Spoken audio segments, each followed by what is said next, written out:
11장. 또 내게 지팡이 같은 갈대를 주며 말하기를 일어나서 하나님의 성전과 제단과 그 안에서 경배하는 자들을 측량하되 성전 바깥 마당은 측량하지 말고 그냥 두라. 이것은 이방인에게 주었은즉 그들이 거룩한 성을 42달 동안 짓밟으리라. 내가 나의 두 증인에게 권세를 주리니 그들이 굵은 베옷을 입고 1260일을 예언하리라. 그들은 이 땅에 주 앞에 서 있는 두 감람나무와 두 촛대니 만일 누구든지 그들을 해하고자 하면 그들의 입에서 불이 나와서 그들의 원수를 삼켜버릴 것이요 누구든지 그들을 해하고자 하면 반드시 그와 같이 죽임을 당하리라.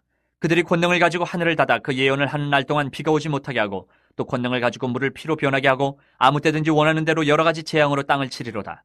그들이 그 증언을 마칠 때에 무저갱으로부터 올라오는 짐승이 그들과 더불어 전쟁을 일으켜 그들을 이기고 그들을 죽일 터인즉 그들의 시체가 큰 성길에 있으리니 그 성은 영적으로 하면 소돔이라고도 하고 애굽이라고도 하니 곧 그들의 주께서 십자가에 못 박히신 곳이라. 백성들과 족속과 방언과 나라 중에서 사람들이 그 시체를 사흘 반 동안을 보며 무덤에 장사하지 못하게 하리로다. 이 두 선지자가 땅에 사는 자들을 괴롭게 한 거로 땅에 사는 자들이 그들의 죽음을 즐거워하고 기뻐하여 서로 예물을 보내리라 하더라. 3일 반 후에 하나님께로부터 생기가 그들 속에 들어가매 그들이 발로 일어서니 구경하는 자들이 크게 두려워하더라. 하늘로부터 큰 음성이 있어 이리로 올라오라 함을 그들이 듣고 구름을 타고 하늘로 올라가니 그들의 원수들도 구경하더라. 그때 큰 지진이 나서 성 10분의 1이 무너지고 지진에 죽은 사람이 7천이라. 그 남은 자들이 두려워하여 영광을 하늘의 하나님께 돌리더라. 둘째 화는 지나갔으나 보라 셋째 화가 속히 이르는도다. 일곱째 천사가 나팔을 불매 하늘에 큰 음성들이 나서 이르되 세상 나라가 우리 주와 그의 그리스도의 나라가 되어 그가 세세토록 왕노로 타시리로다 하니 하나님 앞에서 자기 보좌에 앉아있던 24장로가 엎드려 얼굴을 땅에 대고 하나님께 경배하여 이르되 감사하옵나니 옛적에도 계셨고 지금도 계신 주 하나님 곧 전능하신 이여 친히 큰 권능을 잡으시고 왕노로 타시도다. 이방들이 분노함에 주의 진노가 내려 죽은 자를 심판하시며 종 선지자들과 성도들과 또 작은 자든지 큰 자든지 주의 이름을 경외하는 자들에게 상 주시며 또 땅을 망하게 하는 자들을 멸망시키실 때로소이다 하더라. 이에 하늘에 있는 하나님의 성전이 열리니 성전 안에 하나님의 언약궤가 보이며 또 번개와 음성들과 우레와 지진과 큰 우박이 있더라. 12장. 하늘에 큰 이적이 보이니 해를 옷 입은 한 여자가 있는데 그 발 아래에는 달이 있고 그 머리에는 12별의 관을 썼더라. 이 여자가 아이를 베어 해산하게 되매 아파서 애를 쓰며 부르짖더라. 하늘에 또 다른 이적이 보이니 보라 한 큰 붉은 용이 있어 머리가 7이여 뿔이 10이라. 그 여러 머리에 7 왕관이 있는데 그 꼬리가 하늘의 별 3분의 1을 끌어다가 땅에 던지더라. 용이 해산하려는 여자 앞에서 그가 해산하면 그 아이를 삼키고자 하더니 여자가 아들을 낳으니 이는 장차 철장으로 만국을 다스릴 남자라. 그 아이를 하나님 앞과 그 보좌 앞으로 올려가더라.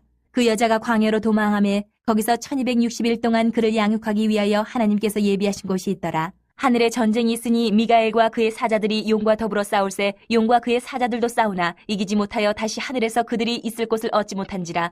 큰 용이 내쫓기니 옛뱀 곧 마귀라고도 하고 사탄이라고도 하며 온 천하를 꿰는 자라. 그가 땅으로 내쫓기니 그의 사자들도 그와 함께 내쫓기니라. 내가 또 들으니 하늘에 큰 음성이 있어 이르되 이제 우리 하나님의 구원과 능력과 나라와 또 그의 그리스도의 권세가 나타났으니 우리 형제들을 참소하던 자 곧 우리 하나님 앞에서 밤낮 참소하던 자가 쫓겨났고 또 우리 형제들이 어린 양의 피와 자기들이 증언하는 말씀으로써 그를 이겼으니 그들은 죽기까지 자기들의 생명을 아끼지 아니하였도다. 그러므로 하늘과 그 가운데에 거하는 자들은 즐거워하라. 그러나 땅과 바다는 화 있을진저 이는 마귀가 자기의 때가 얼마 남지 않은 줄을 알므로 크게 분내어 너희에게 내려갔음이라 하더라. 용이 자기가 땅으로 내쫓긴 것을 보고 남자를 낳은 여자를 박해하는지라. 그 여자가 큰 독수리의 2 날개를 받아 광야 자기 곳으로 날아가 거기서 그 뱀의 낯을 피하여 1 때와 2 때와 반 때를 양육받으매 여자의 뒤에서 뱀이 그 입으로 물을 강같이 토하여 여자를 물에 떠내려가게 하려 하되 땅이 여자를 도와 그 입을 벌려 용의 입에서 토한 강물을 삼키니 용이 여자에게 분노하여 돌아가서 그 여자의 남은 자손 곧 하나님의 계명을 지키며 예수의 증거를 가진 자들과 더불어 싸우려고 바다 모래 위에 서 있더라. 13장. 내가 보니 바다에서 한 짐승이 나오는데 뿔이 10이요 머리가 7이라. 그 뿔에는 10 왕관이 있고 그 머리들에는 신성모독하는 이름들이 있더라. 내가 본 짐승은 표범과 비슷하고 그 발은 곰의 발 같고 그 입은 사자의 입 같은데 용이 자기의 능력과 보좌와 큰 권세를 그에게 주었더라. 그의 머리 하나가 상하여 죽게 된 것 같더니 그 죽게 되었던 상처가 나음에 온 땅이 놀랍게 여겨 짐승을 따르고 용이 짐승에게 권세를 주므로 용에게 경배하며 짐승에게 경배하여 이르되 누가 이 짐승과 같으냐 누가 등이 이와 더불어 싸우리요 하더라. 또 짐승이 과장되고 신성모독을 말하는 입을 받고 또 42달 동안 일할 권세를 받으니라. 짐승이 입을 벌려 하나님을 향하여 비방하되 그의 이름과 그의 장막 곧 하늘에 사는 자들을 비방하더라. 또 권세를 받아 성도들과 싸워 이기게 되고 각 족속과 백성과 방언과 나라를 다스리는 권세를 받으니 죽임을 당한 어린 양의 생명책에 창세 이후로 이름이 기록되지 못하고 이 땅에 사는 자들은 다 그 짐승에게 경배하리라. 누구든지 귀가 있거든 들을지어다. 사로잡힐 자는 사로잡혀갈 것이요 칼에 죽을 자는 마땅히 칼에 죽을 것이니 성도들의 인내와 믿음이 여기 있느니라. 내가 봄에 또 다른 짐승이 땅에서 올라오니 어린 양같이 두 뿔이 있고 용처럼 말을 하더라. 그가 먼저 나온 짐승의 모든 권세를 그 앞에서 행하고 땅과 땅에 사는 자들을 처음 짐승에게 경배하게 하니 곧 죽게 되었던 상처가 나은 자니라. 큰 이적을 행하되 심지어 사람들 앞에서 불이 하늘로부터 땅에 내려오게 하고 짐승 앞에서 받은 바 이적을 행함으로 땅에 거하는 자들을 미혹하며 땅에 거하는 자들에게 이르기를 칼에 상하였다가 살아난 짐승을 위하여 우상을 만들라 하더라. 그가 권세를 받아 그 짐승의 우상에게 생기를 주어 그 짐승의 우상으로 말하게 하고 또 짐승의 우상에게 경배하지 아니하는 자는 몇이든지 다 죽이게 하더라. 그가 모든 자, 곧 작은 자나 큰 자나 부자나 가난한 자나 자유인이나 종들에게 그 오른손에나 이마에 표를 받게 하고 누구든지 이 표를 가진 자 외에는 매매를 못하게 하니 이 표는 곧 짐승의 이름이나 그 이름의 수라. 지혜가 여기 있으니 총명한 자는 그 짐승의 수를 세어보라. 그것은 사람의 수니 그의 수는 666이니라. 14장.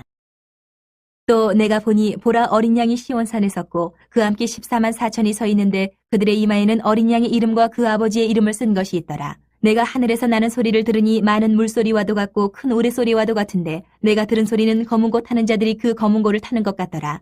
그들이 보좌 앞과 네 생물과 장로들 앞에서 새 노래를 부르니 땅에서 속량함을 받은 14만 4천 밖에는 능히 이 노래를 배울 자가 없더라. 이 사람들은 여자와 더불어 더럽히지 아니하고 순결한 자라 어린 양이 어디로 인도하든지 따라가는 자며 사람 가운데에서 속량함을 받아 처음 익은 열매로 하나님과 어린 양에게 속한 자들이니 그 입에 거짓말이 없고 흠이 없는 자들이더라. 또 보니 다른 천사가 공중에 날아가는데 땅에 거주하는 자들 곧 모든 민족과 종족과 방언과 백성에게 전할 영원한 복음을 가졌더라. 그가 큰 음성으로 이르되 하나님을 두려워하며 그에게 영광을 돌리라. 이는 그의 심판의 시간이 이르렀음이니 하늘과 땅과 바다와 물들의 근원을 만드신 이를 경배하라 하더라. 또 다른 천사 곧 둘째가 그 뒤를 따라 말하되 무너졌도다 무너졌도다 큰 성 바벨론이여 모든 나라에게 그의 음행으로 말미암아 진노의 포도주를 먹이던 자로다 하더라. 또 다른 천사 곧 셋째가 그 뒤를 따라 큰 음성으로 이르되 만일 누구든지 짐승과 그의 우상에게 경배하고 이마에나 손에 표를 받으면 그도 하나님의 진노의 포도주를 마시리니 그 진노의 잔에 섞인 것이 없이 부은 포도주라. 거룩한 천사들 앞과 어린 양 앞에서 불과 유황으로 고난을 받으리니 그 고난의 연기가 세세토록 올라가리로다. 짐승과 그의 우상에게 경배하고 그의 이름표를 받는 자는 누구든지 밤낮 쉼을 얻지 못하리라 하더라. 성도들의 인내가 여기 있나니 그들은 하나님의 계명과 예수에 대한 믿음을 지키는 자니라. 또 내가 들으니 하늘에서 음성이 나서 이르되 기록하라. 지금 이후로 주 안에서 죽는 자들은 복이 있도다 하시매 성령이 이르시되 그러하다 그들이 수고를 그치고 쉬리니 이는 그들의 행한 일이 따름이라 하시더라. 또 내가 보니 흰 구름이 있고 구름 위에 인자와 같은 이가 앉으셨는데 그 머리에는 금면류관이 있고 그 손에는 예리한 낫을 가졌더라. 또 다른 천사가 성전으로부터 나와 구름 위에 앉은 이를 향하여 큰 음성으로 외쳐 이르되 당신의 낫을 휘둘러 거두소서. 땅의 곡식이 다 익어 거둘 때가 이르렀음이니이다 하니 구름 위에 앉으신 이가 낫을 땅에 휘두르매 땅의 곡식이 거두어지니라. 또 다른 천사가 하늘에 있는 성전에서 나오는데 역시 예리한 낫을 가졌더라. 또 불을 다스리는 다른 천사가 제단으로부터 나와 예리한 낫 가진 자를 향하여 큰 음성으로 불러 이르되 내 예리한 낫을 휘둘러 땅의 포도송이를 거두라. 그 포도가 익었느니라 하더라. 천사가 낫을 땅에 휘둘러 땅의 포도를 거두어 하나님의 진노의 큰 포도주 틀에 던지매 성 밖에서 그 틀이 밟히니 틀에서 피가 나서 말 굴레에까지 닿았고 1600 스타디온에 퍼졌더라. 15장. 또 하늘에 크고 이상한 다른 이적을 보매 일곱 천사가 일곱 재앙을 가졌으니 곧 마지막 재앙이라 하나님의 진노가 이것으로 마치리로다. 또 내가 보니 불이 섞인 유리바다 같은 것이 있고 짐승과 그의 우상과 그의 이름의 수를 이기고 벗어난 자들이 유리바닷가에 서서 하나님의 검은 고를 가지고 하나님의 종 모세의 노래 어린 양의 노래를 불러 이르되 주 하나님 곧 전능하신 이시여 하시는 일이 크고 놀라우시도다. 만국의 왕이시여 주의 길이 의롭고 참되시도다. 주여 누가 주의 이름을 두려워하지 아니하며 영화롭게 하지 아니하오리까. 오직 주만 거룩하시니이다. 주의 의로우신 일이 나타났음에 만국이 와서 주께 경배하리다 하더라. 또 이 일 후에 내가 보니 하늘의 증거 장막의 성전이 열리며 일곱 재앙을 가진 일곱 천사가 성전으로부터 나와 맑고 빛난 세마포 옷을 입고 가슴에 금띠를 띠고 네 생물 중에 하나가 영원토록 살아계신 하나님의 진노를 가득히 담은 금대접 일곱을 그 일곱 천사들에게 주니 하나님의 영광과 능력으로 말미암아 성전의 연기가 가득 차매 일곱 천사의 일곱 재앙이 마치기까지는 성전에 능히 들어갈 자가 없더라.